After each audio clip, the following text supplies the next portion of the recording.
Well guys, welcome back. I've been not on camera for quite a while with RC Bros, and my bro Rob is obviously, we're both in just being at home, trying to be at home and doing what we need to do, doing the essential things in this time. And I'm just hoping that you guys are okay.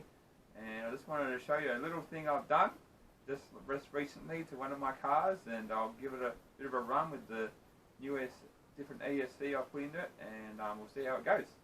Now here's the car in question. It's the Select Four. You see that? This one here, it's been a bit of a ripper, but you can see that my body is starting to crack up now.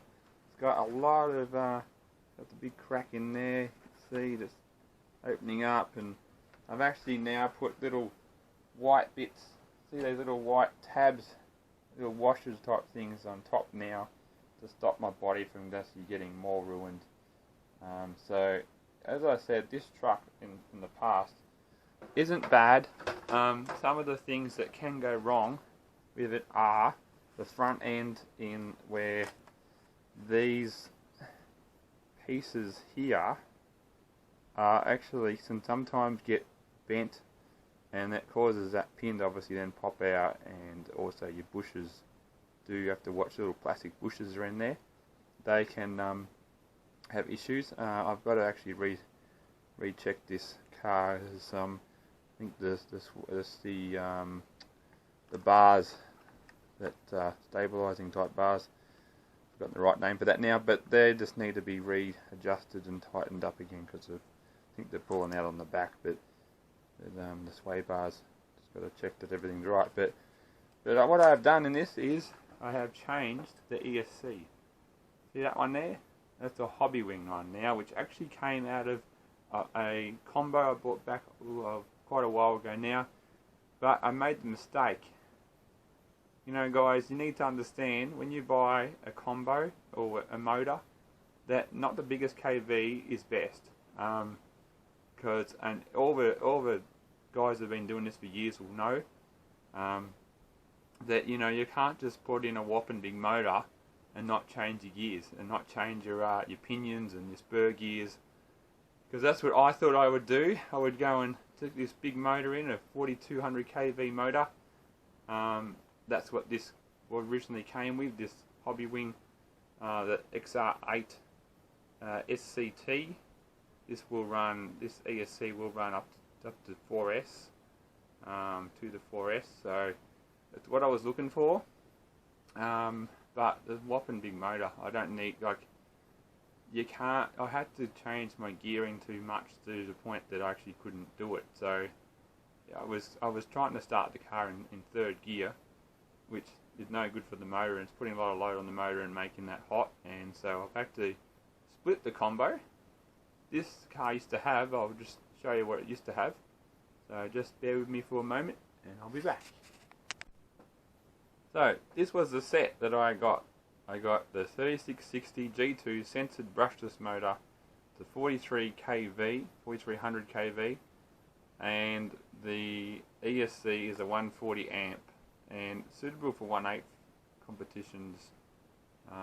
And obviously, this motor is actually says designed for 1/10 competitions, but you've got to really have the gearing right, and with the car that I have, couldn't really do that. So what I've ended up doing is, this car has actually had a few changes in it over the time I've had it. It's actually had a couple of different systems in it, and well, it's the third system with the alterations. But I'm not changing the motor. The Rhino motor I'm still or Orion motor, sorry, I'm happy with. That's been fine. But so this ESC here was what I had in it. This is a Novak motor, Novak ESC. It's a GTB3, and look, it was fine. It had no drama with it really. I just want to run 3S. This one's only capable up to 2S, so I just thought, you know what, I've got this combo hanging around and it's not doing anything, so I may as well may as well fit it in there. So the only problem was, as I'll show you in a second, here, the only problem was is this ESC, it was a bit hard to fit it in to this car, into the tub of this chassis. So what I've had to do is actually make up a little block of aluminium so it's light, so I'm not adding too much weight, and I've basically just, underneath this is a square block of aluminium which I've bent around to make it square, and a bit of flat that I just bent around, and I've just basically double-sided tape on the bottom of that block that I've made, and then put double-sided tape on the bottom of the ESC.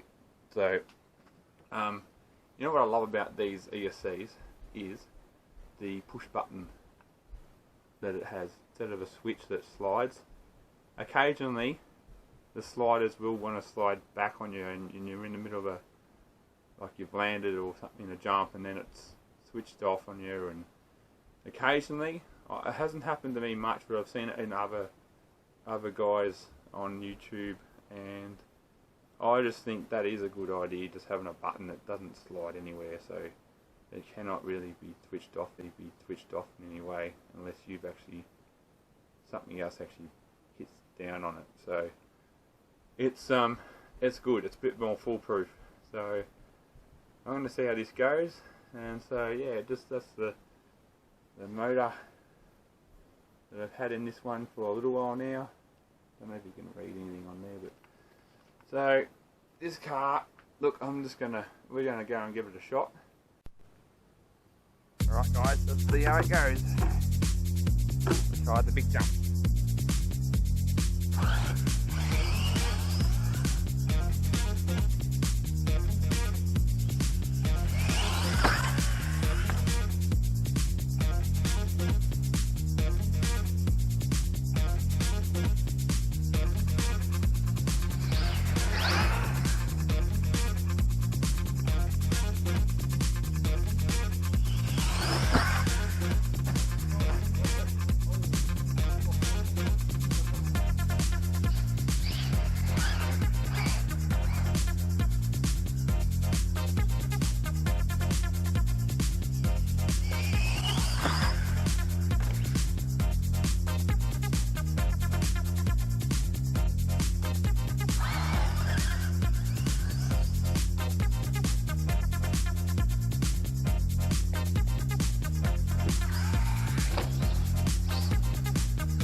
Alright now, Steffi, my 6-year-old was having lots of fun with it, and I've even put it down in a little bit quieter mode so it's not quite as fast. And guess what's happened? Voila! The tyres opened up, and it's yeah, it's opened up. Basically that is destroyed. 3S, maybe it's too much for this truck, but I don't think it is. If you use it right, it's fine. It's been pretty good. I did jump pretty horribly before, so I confess that was a pretty bad jumping bit initially when I first did, and I'm sorry I haven't got much footage of this, but temperature wise, oh yes, Steffi just remind me, she's not 6 yet. She's 6 in June, so she's not quite there yet. Let's have a look at getting these body pins off, and let's have a look at the temperature. Yep, and let's have a look. Hang on a minute, I'll be back. Okay, I forgot to. Steffi has an awesome new jumper, a unicorn jumper too. She just got, but she wanted me to tell you that. All right, so here it is with the body pins off, and here is the. See, this is quite good having a dust thing for it. So that's all running quite nicely. I can touch that motor, and we've been ripping it around a bit, like even though it was set on a lower mode. That's quite cool. It isn't a hot day, so it does make all the difference too. So I think this is going to be successful, apart from, let's get that dust out, but apart from the tyre, which obviously they've been good, but that's not too good anymore. I will have to go look at getting something else, and we'll do that soon-ish, I suppose, but we'll see what I can do. Anyway, that's it for this video. Hope you enjoyed it, and I want to put more videos out, but we'll just see how we go. Hope you're all safe and doing the social distancing and everything that we've got to do this time. It's important. We need to keep the spread from happening, and just need to keep doing what we got to do, because eventually we'll be back to normal, but we just got to ride this out. So ride it out, guys. Have fun. If you've got RCs, get them out, have some fun, enjoy life. Let's have some positive moments. Let's make some positive moments in this. All right, and here's my dog Benjamin, who's the Benjamin the Beagle. Let's have a look. Look at him. Yeah, righto. That's not the cutest shot, but anyway. Right, bless you.